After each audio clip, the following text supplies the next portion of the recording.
Евреям послание святого апостола Павла чтение.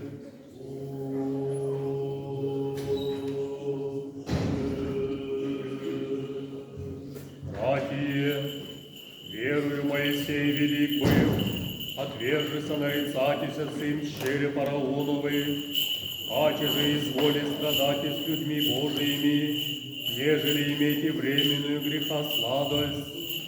Большее богатство мени в египетских сокровищ поношение Христову, зираше бы нам за воздаяние, и что глаголю, не достигнет бы ми повествующую лето, а Гедеоне вараце же и Самсоне и Фаи, о Давиде же и Самуиле, и о других пророцах, и же верою победишь от царствия, содеешь правду, получишь обетование, заградишь уста львов, угасишь силу огненную, избегоша острая меча, возмогоша от немощи, быша крепцы в бране, обратишься в бегство полки чужих, прияша же мне от воскресения мертвые своя, и ниже избиений выше не примешь избавления.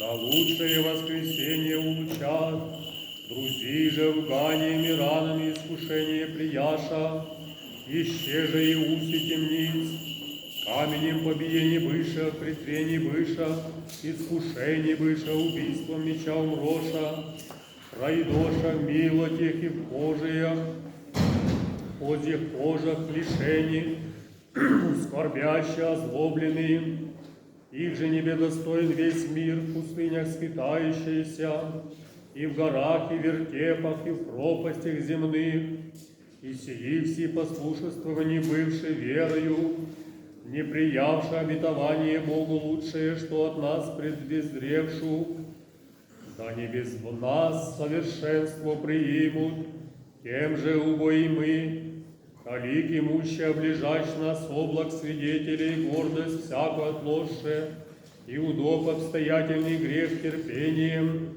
да течем на предлежащий нам подвиг, взирающий на начальнике веры и совершителя Иисуса. Lecture de l'épître du saint apôtre Paul aux Hébreux. Frères, à cause de sa foi, Moïse, devenu grand, refusa d'être appelé fils d'une fille de Pharaon, aimant mieux être maltraité avec le peuple de Dieu que de connaître l'éphémère jouissance du péché.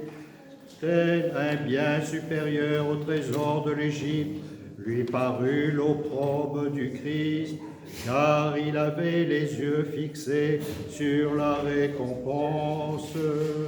Et que dire de plus, car le temps me manquerait si je voulais parler en détail de Gédéon, de Barak, de Samson et de Jephthé, de David ainsi que de Samuel et des prophètes, eux qui, grâce à leur foi, conquirent des royaumes, exercèrent la justice, obtinrent l'accomplissement des promesses, fermèrent la gueule des lions, éteignirent la violence du feu, échappèrent aux tranchants du glaive, tirèrent force de leur faiblesse, montrèrent leur vaillance au combat, mirent en fuite des armées d'étrangers.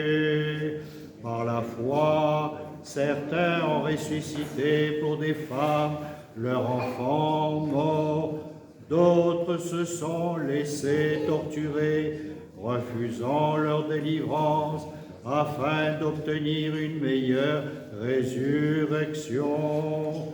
D'autres encore ont subi la dérision, les coups de fouet, en plus des chaînes et de la prison. On les a lapidés, sciés, torturés, livrés par le glaive à la mort. Ou bien ils durent aller çà et là, sous des toisons de chèvres ou des peaux de moutons, dénués, opprimés, maltraités. Eux que le monde n'était pas digne d'accueillir, ils ont erré dans les déserts et sur les monts, habitant les cavernes, les trous de la terre. Néanmoins, tout cela, tous ces martyrs de la foi, n'ont pas bénéficié de ce que Dieu avait promis, puisqu'il avait prévu pour nous un sort meilleur, afin qu'ils ne puissent pas, sans nous parvenir à la perfection.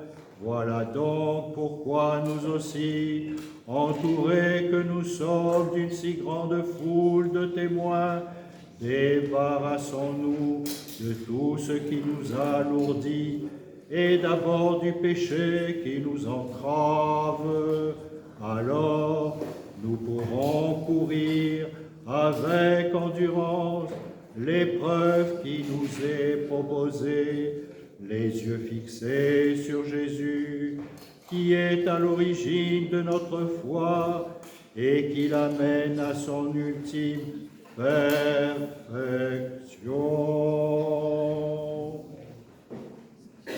Братья, Бог реки из тьмы свету воссияти, и же воссия в сердцах наших, просвещению разуму славы Божией о лице Иисус Христове, и мамы же сокровища сие в скудельных сосудах, да премножество силы будет Божия, а не от нас, во всем скорбящий, но не стужающийся, нечаемый, но не отчаиваемый, гонимый, но не оставляемый, низлагаемый, но не погибающий, всегда мертвость Господа Иисуса в теле носящее, дай живот Иисуса в теле нашем явиться.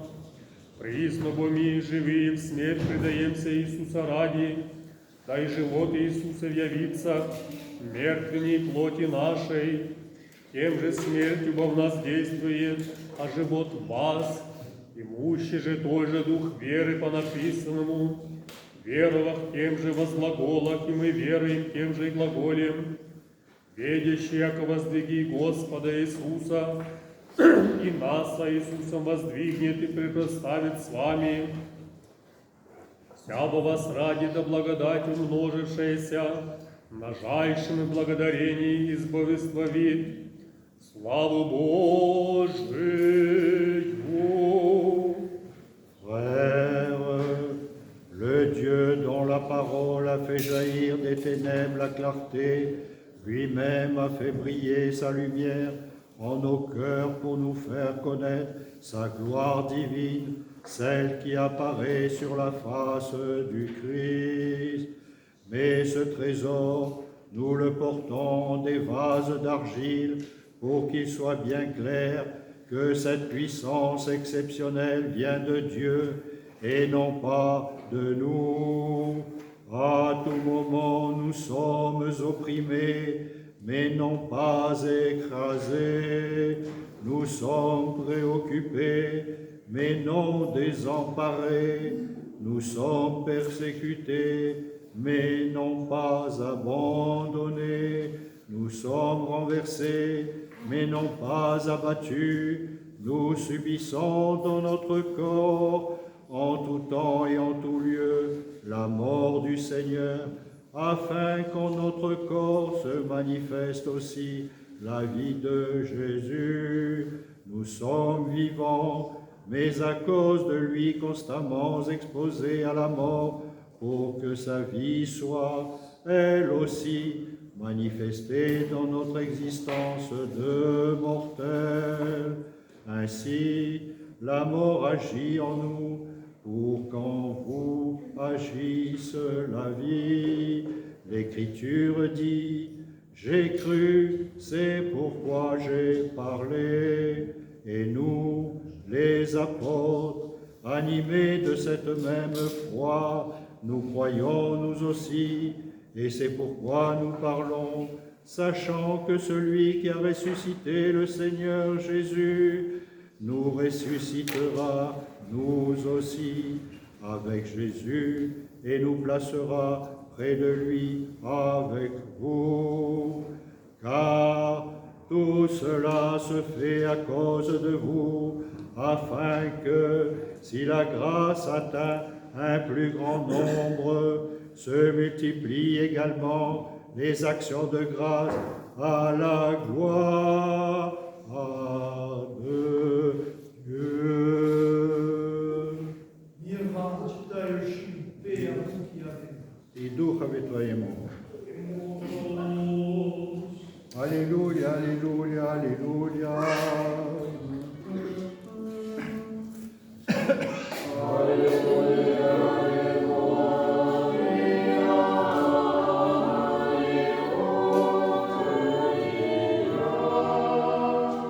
Святого Евангелия, мир всем sagesse, tenons-nous droit pour écouter la lecture du Saint Évangile. Et à tous.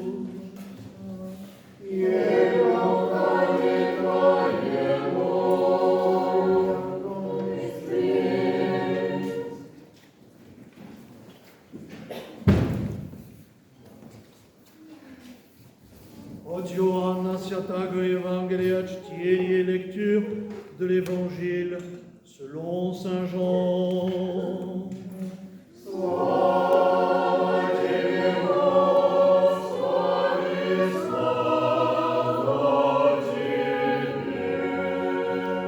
Soyons attentifs.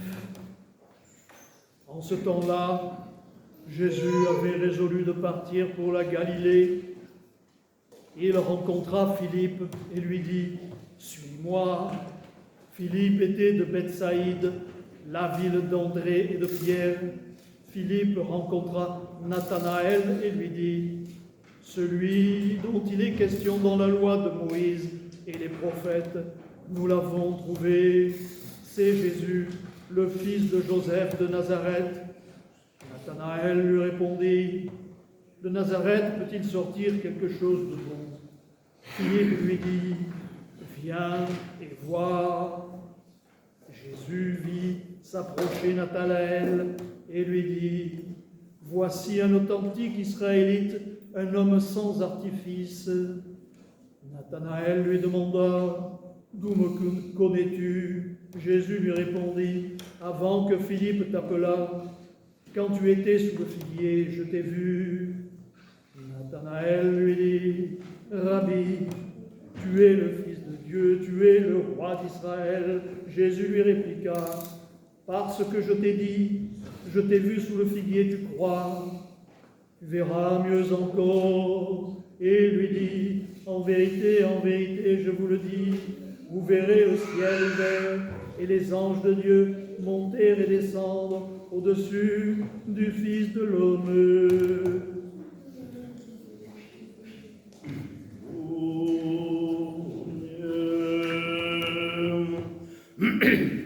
Воименно слышал я во узилище дела Христова, посла 20 ученик своих, рече ему, ты сигеды или иного чая, и отвещал Иисус им, шедше возвестит о Ямове, и же слышите и видите, слепи прозревают и хроми, ходят прокажения, очищаются и глухи слышат, мертвые восстают и нищие благовествуют, и блажен есть, и же аще не соблазнится мне. Тема же исходящего начат Иисус народом глаголоти, о Иоанне, часо издости в пустыню видите, трость ли ветром колеблему, но часо издости видите, человека ли в маки изоблаченно, и сии же мягкие, носящие в домах царских суд. Но часо издоста видите, пророка ли, ей глаголю вам, и лише пророка, сей бо есть, о нем же есть писано, ся спаслаю ангела моего пред лицем твоим, и же уготовит путь твой пред тобою. Аминь, глаголю вам, не восстал вражденных женами боли и Иоанна Крестителя, ниже во Царстве Небеснем боли Его есть. От ней же Иоанна Крестителя доселе Царствие Небесное нудится, и нужницы восхищают е. Все сибо пророцы и закон до Иоанна прорекоша, яше кошите пияти, то есть Илья хотя прийти, имей уши слышать и да слышит.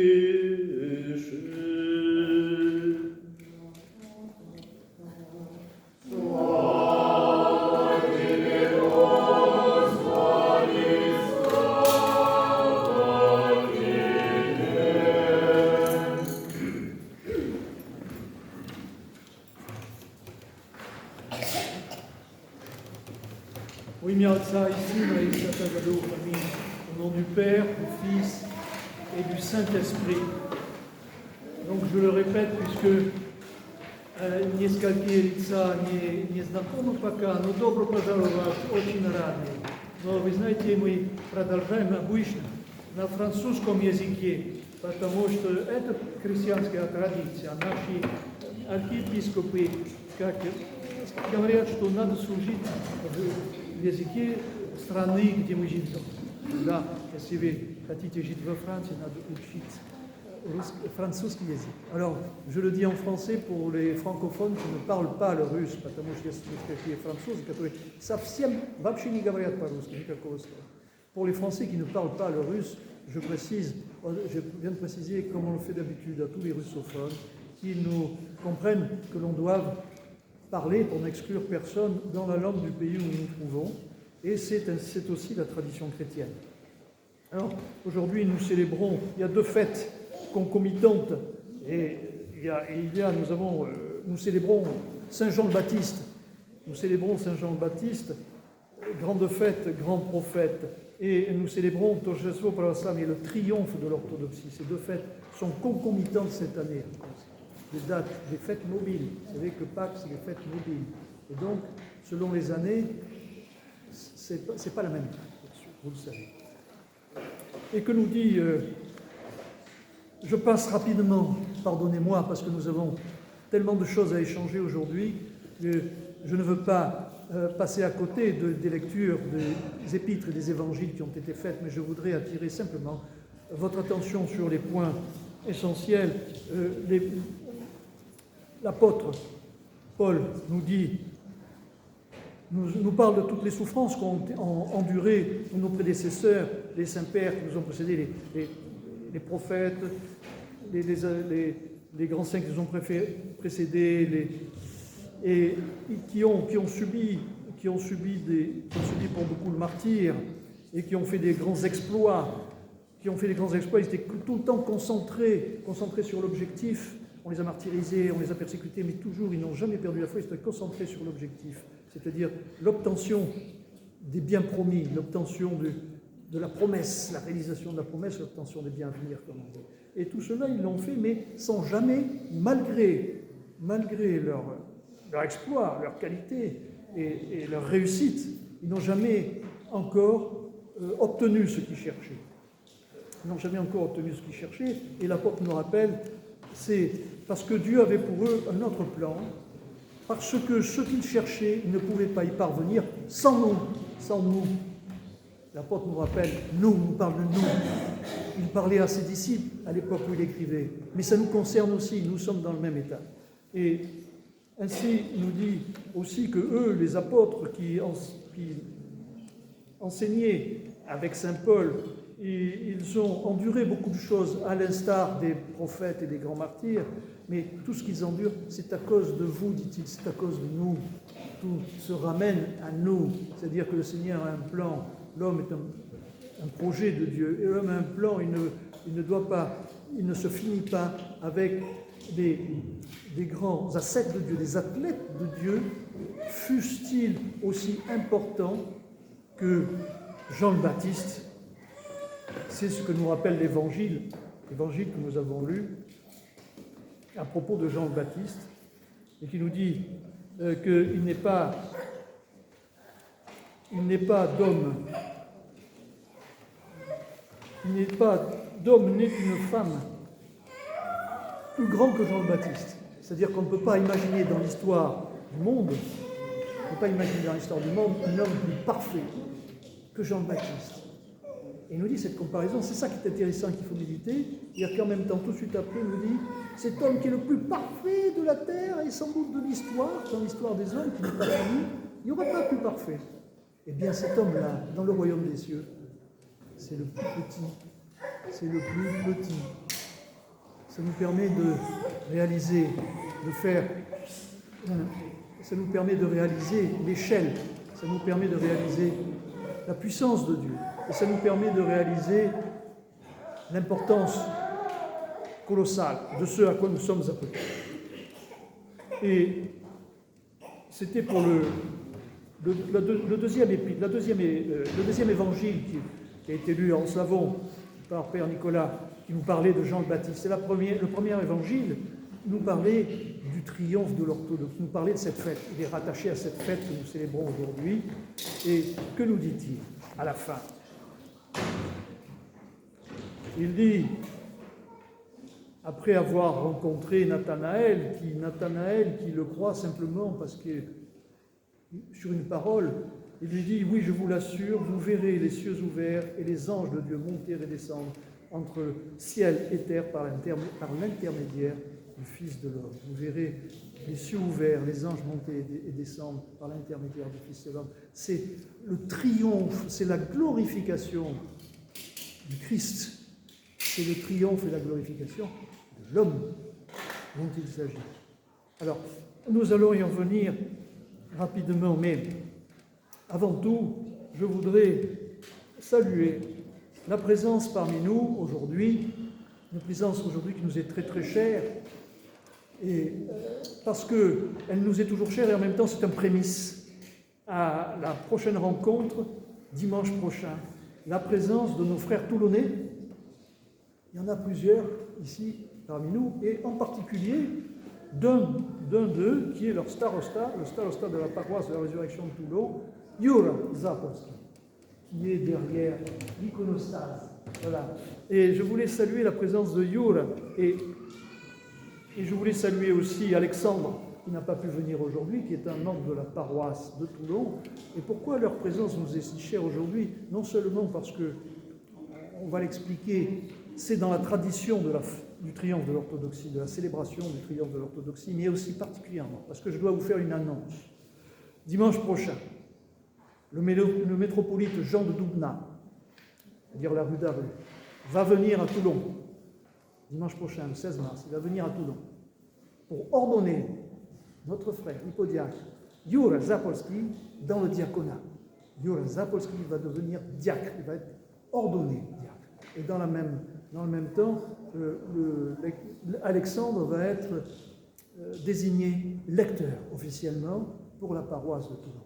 Alors, pour Jura, je ne trahis pas de secret personnel, mais pour Jura, tout le monde le sait, nous le connaissons depuis si longtemps, pour lui, c'est un aboutissement personnel, c'est l'aboutissement d'un désir, c'est l'aboutissement d'un désir profond qu'il a depuis longtemps, depuis sa jeunesse. Et c'est un aboutissement, c'est une sorte de consécration personnelle. Et aussi pour la paroisse. Pour la paroisse, c'est très important parce que c'est une bénédiction. C'est une confirmation pour l'assemblée paroissiale, pour le corps paroissial. C'est une confirmation du fait qu'ils sont sur le bon chemin. C'est une bénédiction, c'est une approbation. On peut dire que c'est une approbation divine des efforts qu'ils font. C'est dans la paroisse de Toulon, des efforts qu'ils font pour continuer à rester les yeux fixés, comme dit l'apôtre et comme dit l'évangile, les yeux fixés sur la cible, les yeux fixés sur le Seigneur, et ne pas se perdre, se dissoudre dans des choses beaucoup plus mondaines. Et cette consécration qui va avoir lieu, cette ordination qui va avoir lieu, est une approbation divine. Nous en sommes certains. Alors c'est la raison pour laquelle nous vous invitons aujourd'hui tous, le plus grand nombre possible, à aller dimanche prochain à Toulon. Tous ceux qui peuvent. Alors je sais que le chœur est particulièrement sollicité là-bas, tout le chœur, tous ceux qui peuvent, pour aider pour aider le chœur de Toulon, en particulier pour que cette fête, cette occasion soit aussi dignement que possible, soit célébrée. Et puis nous tous les paroissiens qui le veulent, qui le peuvent et qui le veulent. Alors néanmoins, l'Église restera ouverte. Vous savez, avec Père André, Père Nicolas, nous partageons, nous répartissons selon les besoins, là où il y a besoin de servir. Et c'est comme ça que nous avons, à tour de rôle, célébré depuis longtemps à Toulon. Il n'y avait pas de prêtre. Donc, un besoin, on sert avec joie. Et donc, il ne faut pas oublier ceux qui ne peuvent pas se déplacer et qui ne peuvent pas aller à Toulon. Et donc, la paroisse, dimanche prochain, la paroisse restera ouverte. C'est moi qui serai là. Père André sera à Toulon, avec un maximum de paroissiens possible, à Toulon. Mais ici, on gardera en petit format l'église ouverte et on célébrera la divine liturgie comme d'habitude. Père Nicolas, lui, sera à Montpellier aussi, où il y a une paroisse qui naît et qui est en train de grandir très très vite, et ils ont besoin de service aussi. Nos cœurs seront tous avec Joël et avec Monseigneur Jean, et dans la prière. Voilà. C'est pourquoi je vous incite encore une fois, très chaleureusement, dimanche prochain, pour tous ceux qui peuvent, à vous rendre à Toulon. Alors, une petite précision sur les... Évidemment, on aimerait, chacun, Père Nicolas et moi-même, être physiquement assister et participer à cette fête qui aura lieu à Toulon, mais le sacerdoce qui va commencer pour Yoga, parce que le diaconat, c'est la première étape des ordres majeurs, ce qu'on appelle les ordres majeurs, c'est-à-dire le sacerdoce, effectivement, commence au diaconat. Ensuite, il y a la prêtrise et l'épiscopat. Tout ce qui est en dessous, l'hypodiacre, l'auteur, etc., ce sont les ordres mineurs qui n'engagent pas la personne. Et là, la personne est consacrée, elle peut toucher l'autel, c'est l'autre l'autel. Donc, le sacerdoce dans son ensemble, c'est pas une question individuelle. L'individu n'est rien à côté du service. C'est un don de sa personne pour le service. Et ce qui explique que, malgré l'attachement personnel, l'affection personnelle qu'on peut avoir les uns pour les autres, eh bien, l'individu doit s'effacer devant le service. C'est la raison pour laquelle nous avons institué, pour les paroisses que nous aidons, un tour de rôle. C'est-à-dire que chaque paroisse peut avoir tel prêtre successivement, et pas toujours tel prêtre. Parce que l'individu ne compte pas. Chacun a son caractère, chacun apporte sa petite note, chacun célèbre en mode mineur, en mode majeur, si je fais une métaphore musicale. Mais nous sommes tous, et chaque prêtre est au service de l'autel, et c'est ça qu'il faut mettre en avant, et c'est ça qu'il faut valoriser. Le service de l'autel est indépendant des individus. Alors, pour cette journée de l'orthodoxie, la célébration de l'orthodoxie, nous avions à Marseille une tradition avec un petit t, une habitude, une tradition fort charmante et sympathique qui était de nous rassembler. C'était de rassembler le plus de monde possible, rassembler toutes les paroisses à proximité, donc à proximité physique, mais aussi à proximité affective, on dira, comme la paroisse de Toulon. Toulon est à 50 km, bon, mais nous sommes dans une telle fraternité, proximité humaine que nous les comptons dans ce groupe. Et nous avions l'habitude de nous rassembler, comme nous le faisons aujourd'hui, toutes les paroisses proches ensemble, pour célébrer cette fête du triomphe de l'orthodoxie. Alors, je voudrais lever une ambiguïté. Et avant de lever l'ambiguïté, je regrette, nous regrettons tous, qu'il n'y ait aujourd'hui que 2 paroisses. Avant, nous célébrions cette fête avec les Grecs aussi, avec les églises de la Dormition, Saint-Hermogène, etc. Saint-Hermogène, c'est différent, puisque là, ils suivent un calendrier. Ils ont d'autres occupations. Mais nous avions les Grecs aussi qui célébraient avec nous. On célébrait, même à leur façon, la procession des icônes. Après les liturgies, nous avons célébré l'office du triomphe de l'orthodoxie. Et avec les Grecs, nous célébrions en faisant une procession, chacun apportait ses icônes domestiques. Tout le monde portant ses icônes, on célébrait la fête de l'icône, le triomphe de l'orthodoxie. Eh bien, nous regrettons aujourd'hui que les circonstances mondaines, les engagements du patriarcat de Constantinople ne nous permettent plus maintenant de célébrer ensemble, ne nous permet pas encore de recélébrer ensemble. Je voudrais faire une incise à ce sujet. Les dernières nouvelles qui arrivent manifestent un certain changement. il y a un certain changement qui se réalise au sein des monastères du Mont Athos, au sein des paroisses grecques, également dans d'autres pays qui s'étaient laissés, où l'orthodoxie s'était laissée séduire par la tentation de la séparation, de la division. Eh bien, beaucoup de frères, d'higoumènes, d'abbés, de moines s'en rendent compte et aujourd'hui, il y a un mouvement de retour qui s'amorce. Slava Tebe Gospodi, Slava Tebe Gospodi. Il y a un mouvement de retour. Je ferme la parenthèse et pour vous dire que nous serons si heureux quand enfin nous pourrons reprier ensemble. Alors le but n'est pas tant, quand je dis qu'il faut rassembler beaucoup de monde pour cette fête-là, ce n'est pas un but quantitatif. Il faut bien préciser ça. Ce n'est pas un but quantitatif et dans un effet démonstratif. On est les plus forts, c'est l'orthodoxie qui a triomphé. On est les plus forts comme dans un match en brandissant nos bannières. Alors c'est un peu ce qu'on fait en brandissant nos icônes. Mais ce n'est pas ça la raison. La raison, ce n'est pas une démonstration de force. La notion de triomphe, ce n'est pas une notion guerrière. La notion de triomphe, c'est l'expression du triomphe de l'orthodoxie. Le fait de se réunir ensemble et de célébrer ça, c'est l'expression du sens de la fête. Pourquoi on se réunit? Parce que le sens de la fête, c'est l'unité. Cette fête-là célèbre l'unité, le retour à l'unité, le retour de l'Église à l'unité qui transcende les différences humaines. Au fil des années, après l'institution de l'Église, l'Église s'est développée et puis il y a eu des déviances, des divergences.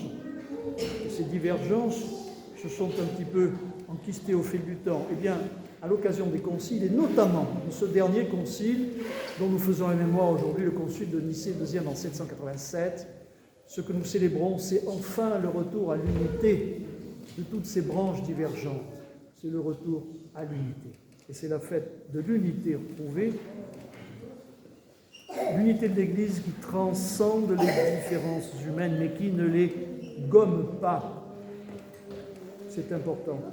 Ce 7e concile de Nicée, c'est celui qui parachève. Certains de nos pères considèrent que le concile de Nicée, le 7e, le 2e, c'est celui qui parachève l'expression de la doctrine chrétienne.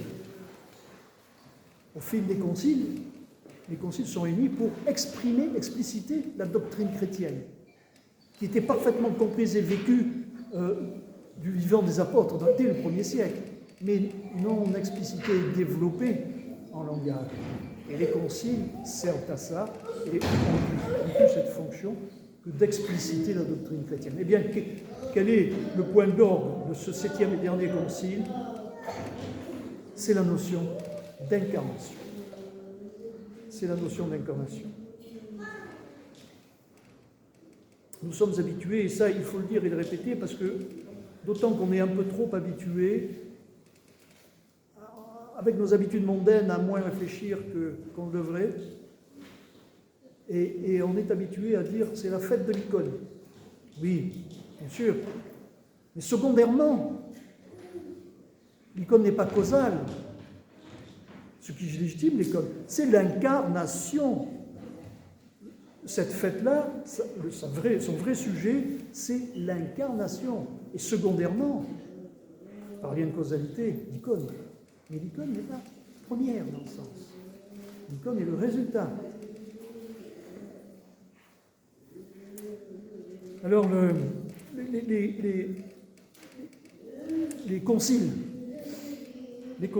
sont l'occasion, et notamment ce concile de Nicée, qui a pu permettre de revenir à l'unité transcendante de l'Église.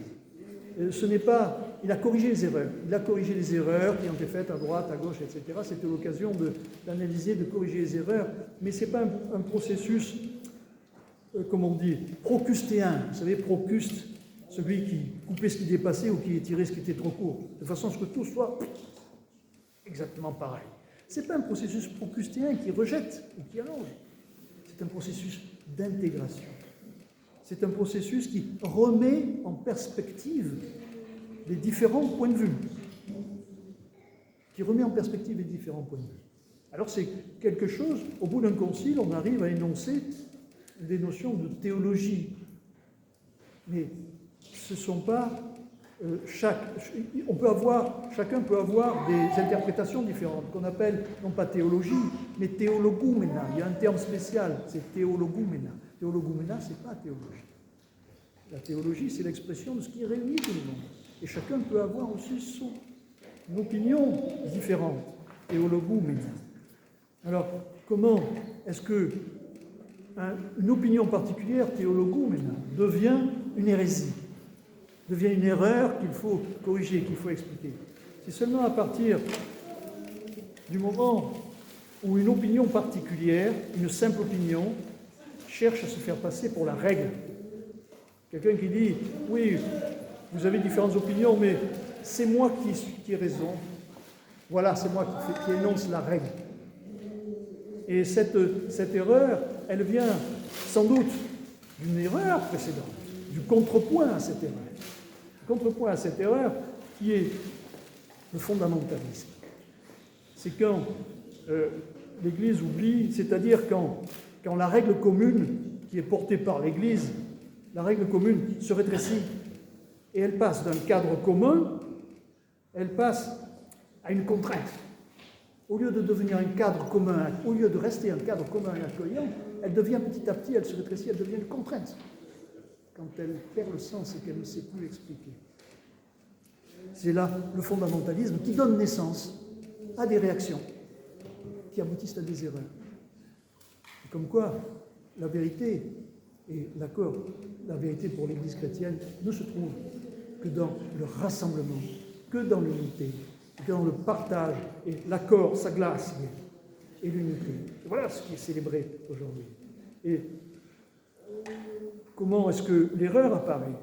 C'est quand notamment le dogme prétend à la théologie. Quand le dogme prétend se superposer à la théologie. C'est comme la grenouille, vous savez l'histoire de la grenouille qui veut devenir un bœuf. Ou encore, c'est quand, j'aime aussi utiliser l'image d'une bague, avec un diamant au centre et des chatons de différentes pierres autour. Eh bien, l'erreur et l'hérésie, elle naît quand le rubis, ou le saphir, ou l'émeraude se prennent pour des diamants. Le diamant, lui, est omnispectral, c'est-à-dire que le diamant, c'est la lumière blanche qui contient toutes les lumières. Et voilà l'Église ainsi, à l'image du diamant, contient, elle transcende toutes les opinions particulières et les avis particuliers. Et cette division en opinions différentes, elle provient de l'oubli du lieu de l'unité, d'où elle provient, d'où provient la lumière. Quand on oublie d'où provient la lumière, quand on oublie le lieu de l'unité, apparaissent les divisions.